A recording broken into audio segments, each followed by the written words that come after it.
कार्तिक मास में चिड़ाचिड़ी की कहानी सुनी जाती है, जो कि कार्तिक पूर्णिमा के अगले दिन पड़वा को सुनते हैं। इस दिन आटे के चिड़ाचिड़ी बनाकर घर के बीचों बीच रखने के बाद उन्हें वस्त्र पहनाते हैं। घर के सभी कमरों में सारा सामान रखते हैं और चिड़ाचिड़ी को बतासे और लड्डू का भोग लगाते हैं। इस दिन खिचड़ी बनाकर आम के अचार के साथ ठाकुर जी को भोग लगाकर स्वयं भी प्रसाद ग्रहण करते हैं और खिचड़ी का सामग्री का दान मंदिर में भी करते हैं। चिड़ाचिड़ी की कहानी सुनने के लिए आप घर के आंगन में या फिर मंदिर के सामने भी कहीं पर भी बैठकर इस कहानी को सुन सकते हैं। कहानी सुनने से पहले आपको आटे की आकृति बनानी होती है। मकान की आकृति आप जिस तरह से मकान की आकृति इच्छा है आप वैसे ही बना सकते हैं। चिड़ाचिड़ी की चित्र आपको आकृति बनाया हुआ में बीचा बीच में रख देनी है। एक दिया जलाकर आपको चिड़ाचिड़ी सामने रख देना है। पूजा करने के लिए आपको 4 मिट्टी के दीपक भी चाहिए। हो सके तो घी के दीपक जलाएं, नहीं तो आप तिल का भी दीपक जला सकते हैं। 5 दीपक में से एक दीपक तो आपको चिड़ाचिड़ी के सामने रखना होगा। बाकी 4 दिए आप आकृति के चारों कोण में रख दे। इस समय चिड़ाचिड़ी को खिचड़ी का भोग भी लगा सकते हैं। तो खिचड़ी आप मूंग की दाल की, चाहे हरी या पीली दाल की खिचड़ी बनाकर रखें। सभी को तिलक लगाएं। एक बार 4 चिड़िया थी, चारों कार्तिक स्नान करती थी। पड़वा आने पर चारों सोचा कि चलो खिचड़ी बनाए। एक चिड़िया चावल लेकर आई, एक चिड़िया दाल लेकर आई, एक चिड़िया घी लेकर आई। सब ने मिलकर खिचड़ी बनाई। सब ने सोचा कि पहले कार्तिक स्नान कर लें, तब सब साथ बैठकर खिचड़ी खाएंगे। तो पहले एक चिड़िया स्नान करके आई, उसे जोर की भूख लग रही थी, लेकिन बाकी चिड़िया अभी तक स्नान करके वापस नहीं आई थी। तो उसने खिचड़ी की भाप खा ली, यानी कि भाप सूंघकर अपनी पेट भर लिया। दूसरी चिड़िया आई, उसे भी भूख लगी थी, तो उसने पानी पी लिया। तीसरी चिड़िया ने खिचड़ी खा ली और चौथी चिड़िया ने बचे हुए खुरचन खा ली। कुछ समय के बाद चारों चिड़िया मर गई। जिस चिड़िया ने भाप खाई थी वह तो राजा के घर राजकुमारी पैदा हुई। जिस चिड़िया ने पानी पिया खिचड़ी का वह कुम्हार के यहाँ पैदा हुई। जिस चिड़िया ने खिचड़ी खाई थी वह अगले जन्म में ब्राह्मण के घर जाकर उनकी बेटी पैदा हुई। और जिस चिड़िया ने खुरचन खाई थी वह हथनी बनी। अब कुम्हार की लड़की राजा के यहाँ दासी बनी। ब्राह्मण की लड़की राजकुमारी की सहेली बनी। हथनी भी राजा के यहाँ थी।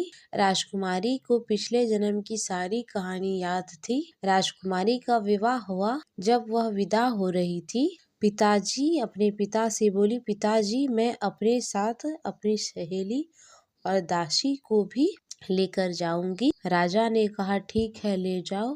राजकुमारी फिर भी नहीं गई।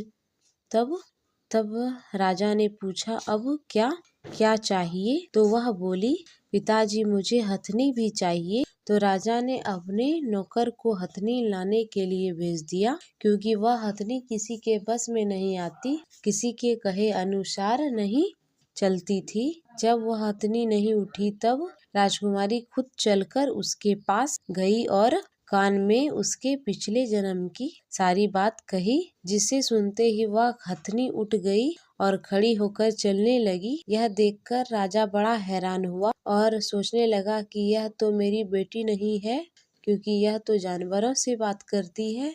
राजा ने सोचा कि शायद मेरे बेटी के रूप में यह कोई बहरूपिया है। तब राजा ने क्रोध के मारे तलवार निकाल दी और कहा सच सच बताओ कि तुम कौन हो, नहीं तो मैं तेरा गर्दन काट दूंगा।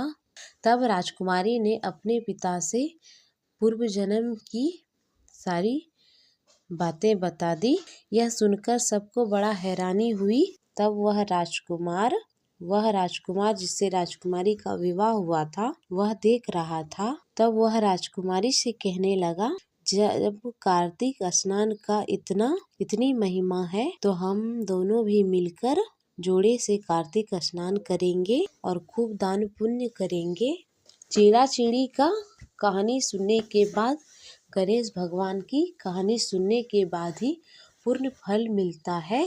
गणेश भगवान के कथा के अनुसार एक बूढ़ी माई थी। वह मिट्टी से गणेश जी बनाकर रोज पूजा किया करती थी। रोज मूर्ति बनाती, लेकिन गणेश भगवान की मूर्ति रोज ही गल जाती थी। एक बार एक सेठ का मकान बन रहा था। वह वहां पहुंची और बोली, पत्थर का गणेश बना दो। मिस्त्री बोले, जब तक मैं तेरी गणेश का मूर्ति बनाऊंगा उतनी देर में अपने दीवार न बना लेंगे। तब बुढ़िया बोली, राम करे तेरा दीवाल टेढ़ा हो जाए। अब की बार उसकी दीवार टेढ़ी हो गई। चीने और ढा देवे। इस तरह करते करते शाम हो गई, लेकिन दीवार नहीं बन पाई। शाम को सेठ आया, आज कुछ नहीं किया उसने कहा। तब उसने मिस्त्री ने कहा, एक बूढ़ी आई थी, कह रही थी कि मेरा पत्थर का गणेश बना दो। हमने नहीं बनाया तो उसने कहा तुम्हारी दीवार टेढ़ी हो जाएगी। तब से दीवार सीधी नहीं बन रही है। हम बनाते हैं और ढा देते हैं। तब सेठ ने बूढ़ी माई को बुलवाया और कहा, हम तेरा सोने का गणेश बनवा देंगे, हमारी दीवार सीधी कर दो। ऐसा कहकर सेठ जी ने बूढ़ी माई को सोने की गणेश भगवान का मूर्ति बना के दिया।